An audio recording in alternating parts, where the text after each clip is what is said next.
Bom, então, meu nome é Natália, eu sou mãe de 4 meninas e destas 4 meninas, eu tenho 11 anos de maternidade, a Helena mais velha com 11 anos, Catarina com 9, aí a gente teve um espaço, veio a Joana, 7 anos depois, e agora recentemente faz 2 meses que a Agnes chegou. Vou contar então para vocês um pouquinho das minhas 2 últimas gestações, que foi quando eu conheci o Nove Luas. Nas minhas 4 gestações eu tive uma história muito boa com meus partos. Eu sempre sonhei em ser mãe, sempre sonhei em parir. Então, desde sempre eu fui buscar informação para que eu realizasse meu sonho. Então, desde a primeira foi parto humanizado, parto natural. Tive essa grande felicidade de encontrar bons profissionais. Encontrei alguns não tão bons no caminho também, que eu fui fugindo deles, para que no dia do parto eu pudesse ser protagonista do que a gente estava vivendo, assim. A pergunta que todo mundo fazia já desde o início, quando eu deu positivo: vai ser em casa? Mas agora planejado, né? E eu, mais uma vez, em casa, né? Foi maravilhoso, foi perfeito, mas bate sempre, né? Eu acho que a mãe tem essas questões assim mais... E eu pedi pro meu marido, tava tudo muito certo, é óbvio que vai ser em casa. Ele ele nem me deu espaço de pensar em outra possibilidade. E a gente começou o acompanhamento então, com Nove Luas mais uma vez, que independente de onde fosse a gente queria a Raquel ou a Ana junto conosco. E aí a gente começou a fazer o pré-natal então da Agnes agora, mas eu pedi a Deus que Ele mostrasse para nós, né, aonde seria esse parto, se fosse hospitalar, que Ele mostrasse no pré-natal alguma coisa que indicasse então que esse parto tinha que ser hospitalar. E aí no meio do caminho, nos exames então de pré-natal, apareceu uma diabetes gestacional, que eu não tinha tido essa experiência ainda. E para mim essa diabetes foi o sinal então de que a Agnes não seria um parto domiciliar. E também da mesma forma elas me respeitaram a minha escolha, e eu estava muito segura de que seria então o parto hospitalar. No meio do caminho assim do meu pré-natal com a Agnes, eu também mudei de obstetra, enfim, e por outras questões a gente ficou em dúvida com relação à maternidade, se seria na Curitiba ou no HC. No entanto, daí no HC, por ser um hospital público, elas não poderiam nos acompanhar, né? Tinha essa questão. E aí pra mim pesou muito, assim, porque eu falava, poxa, eu quero parir no HC, por tudo que me falaram do HC, mas eu quero as meninas comigo. Tanto a Vanessa para registrar o parto, quanto a Raquel ou a Ana para nos acompanhar, para dar essa segurança de informação, assim, né? E, enfim, a história da Agnes é um pouco mais curta, assim, apesar de estar muito latente ainda, mas eu faço questão de falar, assim, do acompanhamento do Nove Luas na história da Agnes, porque poderia também ter sido muito diferente, assim. A Agnes, eu tive um pico de pressão com 36 semanas, e a Agnes quis vir um pouquinho antes, então, né, filha? Fala, tava gostoso lá, mas me disseram que esse mundão aqui é bem legal, e aí eu quis vir um pouquinho antes.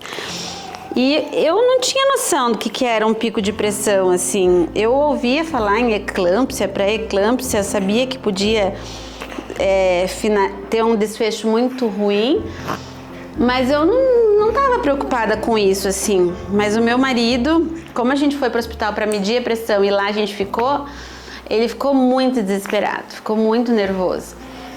E aí que entra então o Nove Luas, assim, porque elas nos deram todo o suporte naquele dia, pelo WhatsApp, elas, a Raquel principalmente, mas todas elas, até a Vanessa que estava no grupo lá, estava palpitando, nervosa, preocupada, mas tudo que os médicos traziam de informação pra gente, o meu marido preocupado, né, porque você não tá preparado, né, você tá ali de 36 semanas, daqui a pouco vem alguém dizendo que teu filho vai nascer agora. E o Daniel tinha muita preocupação de que eles quisessem fazer uma cesárea, alguma coisa assim, né? Tudo, assim, por ser tudo a toque de caixa, né? E como nós não somos da área da saúde, a gente tava lá no HC, porque a gente não teve assistência necessária na maternidade particular, a gente acabou indo pro HC. Então, quando a gente foi pro HC e a gente viu que de lá a gente não ia sair, meio que caiu assim nosso castelinho de areia, né? Tipo, poxa vida, né? Mudou todo o cenário de uma hora para outra. A gente, claro, estava preocupado com a saúde dela, com a minha saúde, mas o Nove Luas não deixou de segurar na nossa mão, assim. Então foi um acompanhamento de parto online, então elas prestam esse serviço também. Além do presencial, existe acompanhamento de parto virtual, gente. Eu vivenciei isso, assim, então o meu parto, vocês podem vender agora, parto hospitalar, domiciliar e virtual. É um serviço a ser prestado, porque elas fizeram todo o acompanhamento conosco ao longo daquele dia, assim, até no momento que a escolha foi, a gente vai induzir, a Raquel jogava pra gente as questões, mas vai induzir por quê? Pergunte, faça isso, faça aquilo, faça aquele outro, né? E isso foi muito importante, porque tudo que a Raquel falava, o Daniel ia lá e trocava os médicos. E eu gostaria de deixar assim registrado que às vezes as pessoas têm um preconceito de que não, eu não vou ficar trocando o médico, não vou ficar questionando o médico que eles vão me maltratar aqui dentro, né? Porque eu sou a chata do rolê. E muito pelo contrário, a gente percebeu lá no HC que a gente passou ali, né? Então 48 horas antes de tomar a decisão da indução, que a cada troca de plantão, eles já vinham meio que, opa, esse casal aqui sabe o que tá acontecendo.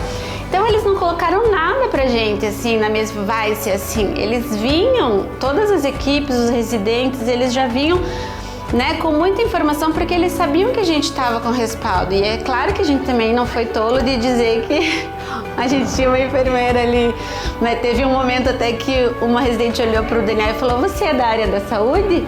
E ele: não, mas eu sei do que eu estou falando. Então isso foi muito importante para nós, esse acompanhamento online do Nove Luas, para que nós estivéssemos seguros, então, nessa indução que foi agora a chegada da Agnes recentemente. E além disso, o pós-parto, né, que eu acho que é bem importante também, porque a gente estuda sobre filho, a gente estuda sobre educação, a gente estuda sobre sono, a gente estuda sobre parto, mas a gente não estuda sobre amamentação e puerpério. A gente sempre deixa essa parte, sei lá, a gente acha que vai vir, né?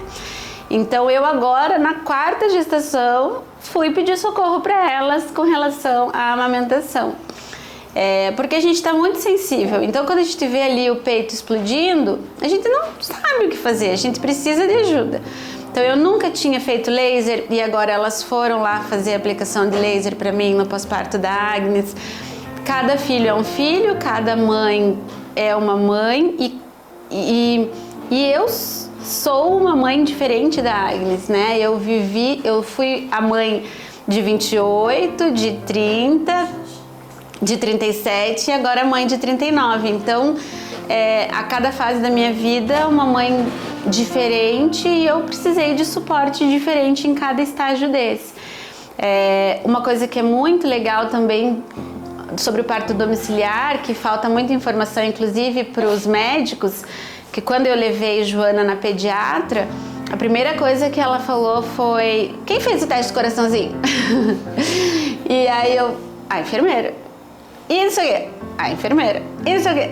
A enfermeira. Então, os médicos não têm informação a respeito das competências dos enfermeiros que acompanham o parto domiciliar. Então nós mães temos que estar muito seguras, assim, né? Quando a gente chega lá na pediatra na primeira semana, 10 dias depois, de tudo que aconteceu em casa. Porque tem muito preconceito, vai continuar tendo, né? Porque é a sociedade que a gente está vivendo. Mas se a gente tem informação, se a gente tá seguro, vai dar tudo certo. Então eu super recomendo o parto domiciliar ou o parto virtual, o acompanhamento virtual das meninas. A nossa história teve um desfecho muito lindo, né, Agnes? Foi tudo muito ótimo e acho que é isso a nossa história, um pedacinho da nossa história. Eu quero agradecer muito, assim, a Raquel, como eu disse ao longo do relato,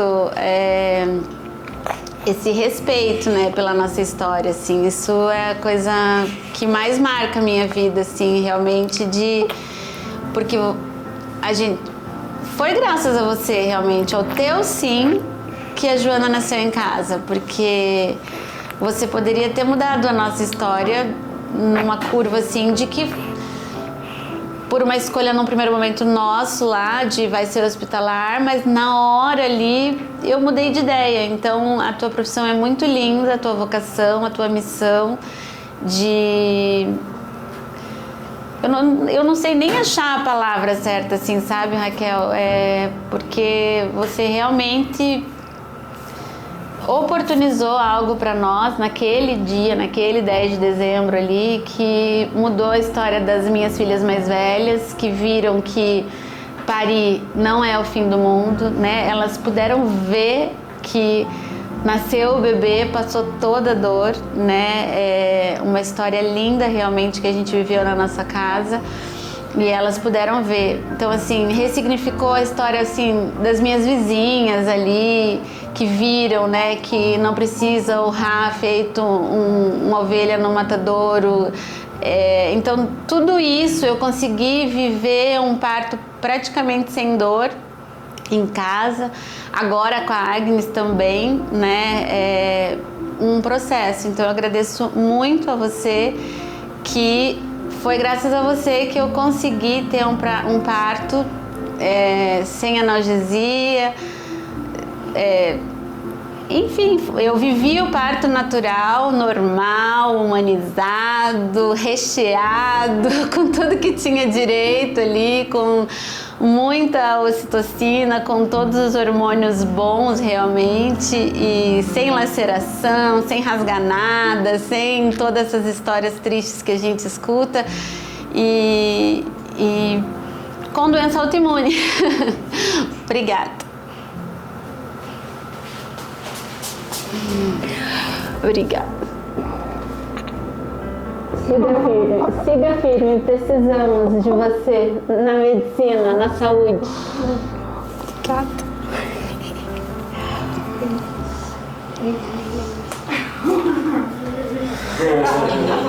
Essa vez não foi a mãe, tá?